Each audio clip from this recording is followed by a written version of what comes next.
Srimad Bhagwat Geeta, Chapter 4. The Personality of Godhead, Lord Sri Krishna, said, I instructed this imperishable science of yoga to the sun god Vivasvan, and Vivasvan instructed it to Manu, the father of mankind, and Manu in turn instructed it to Ikshvaku. This supreme science was thus received through the chain of disciplic succession, and the saintly kings understood it in that way.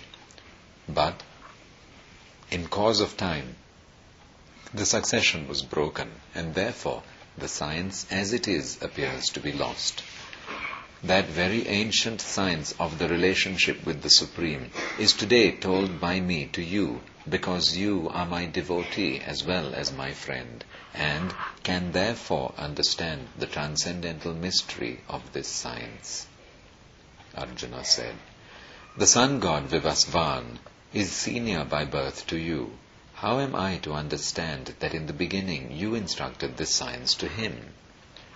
The Personality of Godhead said, many, many births both you and I have passed.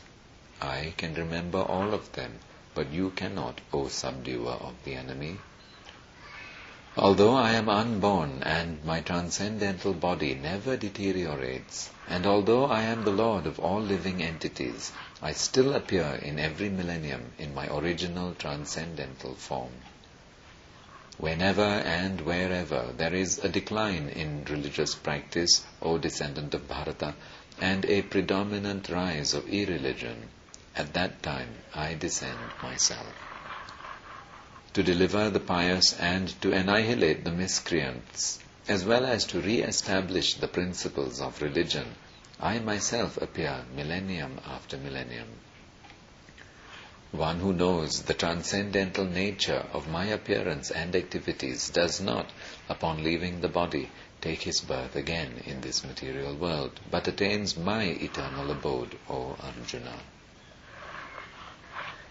Being freed from attachment, fear and anger, being fully absorbed in me and taking refuge in me, many, many persons in the past became purified by knowledge of me, and thus they all attained transcendental love for me. As all surrender unto me, I reward them accordingly. Everyone follows my path in all respects, O son of Pritha. Men in this world desire success in fruitive activities, and therefore they worship the Devas. Quickly, of course, men get results from fruitive work in this world. According to the three modes of material nature and the work associated with them, the four divisions of human society are created by me. And although I am the creator of this system, you should know that I am yet the non-doer, being unchangeable. There is no work that affects me, nor do I aspire for the fruits of action.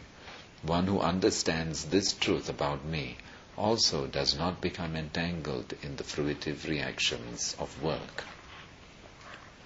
All the liberated souls in ancient times acted with this understanding of my transcendental nature. Therefore, you should perform your duty following in their footsteps. Even the intelligent are bewildered in determining what is action and what is inaction. Now, I shall explain to you what action is, knowing which you shall be liberated from all misfortune. The intricacies of action are very hard to understand. Therefore, one should know properly what action is, what forbidden action is, and what inaction is. One who sees inaction in action and action in inaction is intelligent among men, and he is in the transcendental position, although engaged in all sorts of activities. One is understood to be in full knowledge, whose every endeavor is devoid of desire for sense gratification. He is said by sages to be a worker for whom the reactions of work have been burned up by the fire of perfect knowledge. Abandoning all attachment to the results of his activities, ever satisfied and independent, he performs no fruitive action, although engaged in all kinds of undertakings. Such a man of understanding acts with mind and intelligence perfectly controlled, gives up all sense of proprietorship over his possessions, and acts only for the bare necessities of life. Thus working, he is not affected by sinful reactions. He who is satisfied with gain which comes of its own accord, who is free from duality and does not envy, who is steady in both success and failure, is never entangled although performing actions. The work of a man who is unattached to the modes of material nature and who is fully situated in transcendental knowledge merges entirely into transcendence. A person who is fully absorbed in Krishna consciousness is sure to attain the spiritual kingdom because of his full contribution to spiritual activities, in which the consummation is absolute and that which is offered is of the same spiritual nature. Some yogis perfectly worship the Devas by offering different sacrifices to them, and some of them offer sacrifices in the fire of the Supreme Brahman. Some, the unadulterated brahmacharis, sacrifice the hearing process and the senses in the fire of mental control, and others, the regulated householders, sacrifice the objects of the senses in the fire of the senses. Others, who are interested in achieving self-realization through control of the mind and senses, offer the functions of all the senses and of the life breath as oblations into the fire of the controlled mind. Having accepted strict vows, some become enlightened by sacrificing their possessions, and others by performing severe austerities, by practicing the yoga of eightfold mysticism, or by studying the Vedas to advance in transcendental knowledge. Still others, who are inclined to the process of breath restraint to remain in trance, practice by offering the movements of the outgoing breath into the incoming and the incoming breath into the outgoing, and thus at last remain in trance, stopping all breathing. Others, curtailing the eating process, offer the outgoing breath into itself as a sacrifice. All these performers who know the meaning of sacrifice become cleansed of sinful reactions, and having tasted the nectar of the results of sacrifices, they advance toward the supreme eternal atmosphere. O best of the Kuru dynasty, without sacrifice one can never live happily on this planet or in this life. What then of the next? All these different types of sacrifice are approved by the Vedas, and all of them are born of different types of work.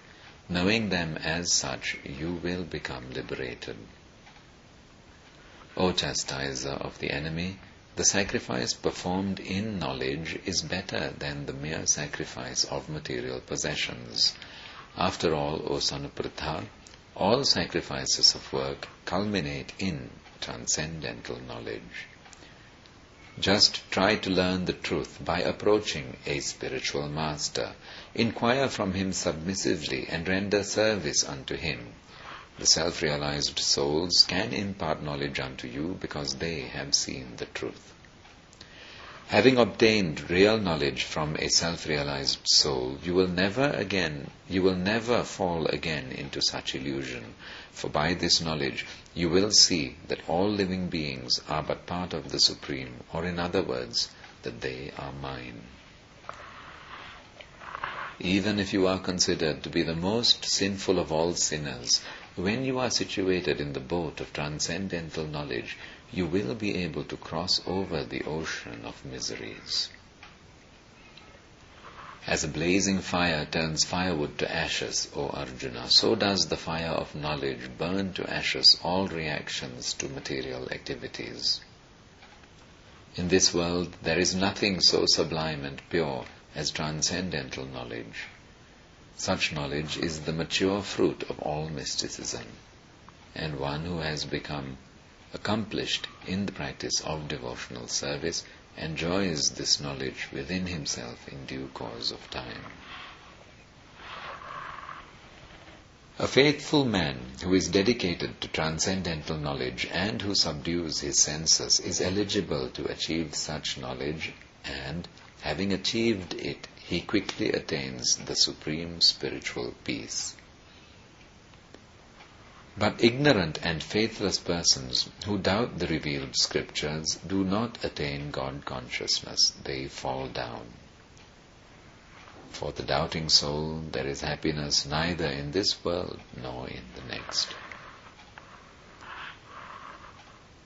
One who acts in devotional service, renouncing the fruits of his actions, and whose doubts have been destroyed by transcendental knowledge, is situated factually in the self. Thus, he is not bound by the reactions of work, O conqueror of riches.